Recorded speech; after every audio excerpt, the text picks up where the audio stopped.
ఈరోజు ముఖ్యంగా ఎవరు వచ్చారు ఇక్కడికి? వినపడ్డల్లా కాదు, మన కనిగిరి ముఖ్యమంత్రి, మన కాబోయే ముఖ్యమంత్రి.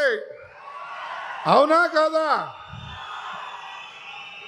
మీ అందరికీ అన్న లోకేష్ అన్న మన ప్రాంతానికి రావటం, మరి మీరు 9:30కి ఇంతమంది వచ్చినందుకు మీ అందరికీ నా పాదాభివందనాలు.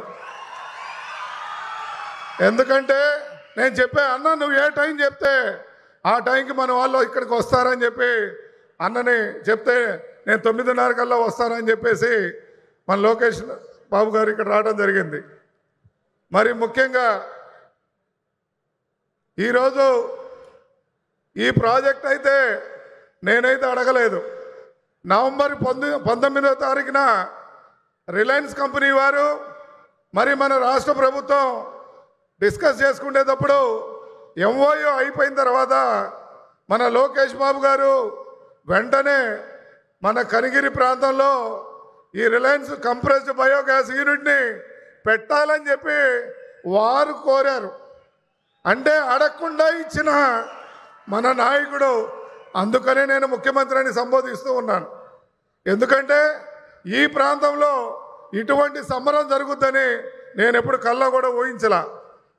మరి ఆ రోజు అడిగిన వెంటనే నేను అడగలేదు, అదే మీకు చెప్తూ ఉన్నాను.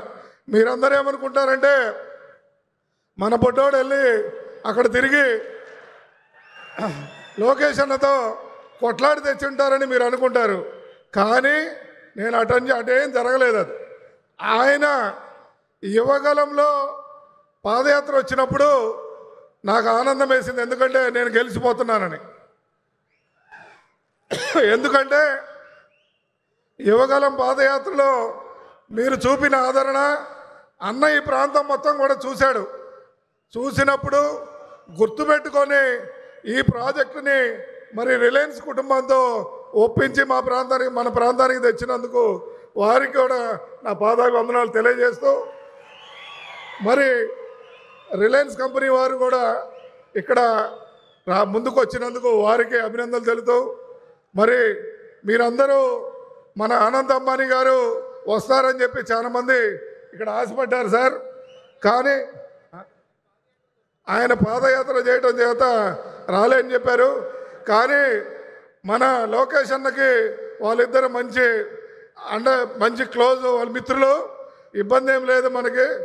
ఆయన కూడా ఎల్లోనో మీరు చూడాలని కోరుకుంటూ, మరి ఇక్కడికి వచ్చిన ప్రసాద్ గారికి, మరి అదేవిధంగా మాధవ్ గారికి ఈ వెనకబడ్డ ప్రాంతాన్ని ఎప్పుడూ గుర్తుంచుకోవాల్సిందిగా కోరుతూ, ఎందుకంటే మీరు ఏది అడిగినా మేము సహాయం చేయడానికి సిద్ధంగా ఉన్నాము.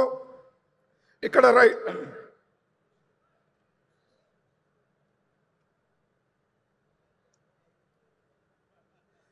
రైతుల పరిస్థితి, మాకు ఇక్కడ తిండి కూడా జరగని పరిస్థితి.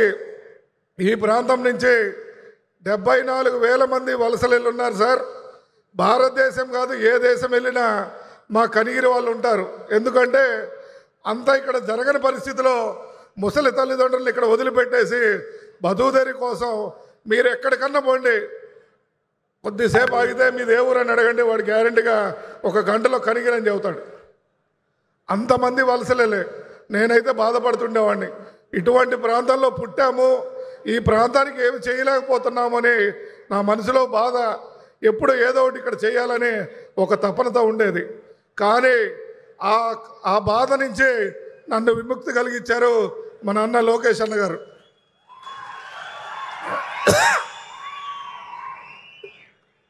సార్ నేను పెద్దగా స్పీచ్లు ఇవ్వడం రాదు సార్ నాకు. అందువల్ల మీరు ఏం తప్పులంటే క్షమించాలి.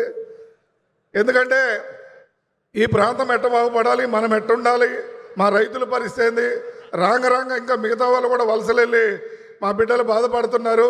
మా తల్లిదండ్రులు సార్ ఈ ప్రాంతంలో ఉంటారు, మేము ఎక్కడ బొంబాయిలో ఉంటాం. వారు చనిపోయారని సమాచారం తెలిసిన తర్వాత బాడీని తెచ్చి ఫ్రిడ్జ్లో పెట్టుకొని 2 రోజుల తర్వాత వచ్చి దహనం చేసుకునే పరిస్థితి సార్ ఈ గడ్డ. ఇటువంటి గడ్డలో నాకు ఇంతకన్నా అంటే ఇటువంటి రైతుకు మేలు జరుగుతుంది. అదేవిధంగా మీకు సమాజానికి మేలు జరిగే ఒక గ్రీన్ ప్రాజెక్టు. అయితే మా దౌర్భాగ్యం నిన్న మొన్న కొంతమంది వైసీపీ సోదరుల కడుపులో మంట మొదలైంది. ఒకడంటాడు బొబ్బలు వస్తాయంటాడు. ఒరే నాయన, అది భూపాల్లో గతంలో ఎనర్జీ అదేదో బ్లాస్ట్ అయి జరిగిన ఆ సన్నివేశాలు ఇక్కడ ప్రజల్లోకి తప్పుడు సమాచారం తీసుకెళ్తున్నారు. దీని గురించి నాకైతే ఎక్కువ తెలియదు, కానీ వారు సంభాషణలో మన కొట్టిపాటి రవికుమార్ గారు కానీ లేకపోతే మన స్వామి గారు కానీ మన లోకేష్ అన్న గారి పూర్తిగా వివరిస్తారు. నేను మీ అందరికీ చెప్పేది ఏంటంటే, ఏ రోజైతే యువకాలం రోజు పాదయాత్ర అయిపోగానే గెలుస్తానని ఒక నమ్మకం ఉంది. కానీ ఈ సభ ద్వారా మన ప్రాంతం సస్యశ్యామలం అవుతుందని లోకేష్ అన్న గారు ఆ బాధ్యత తీసుకుంటారని ఆశిస్తూ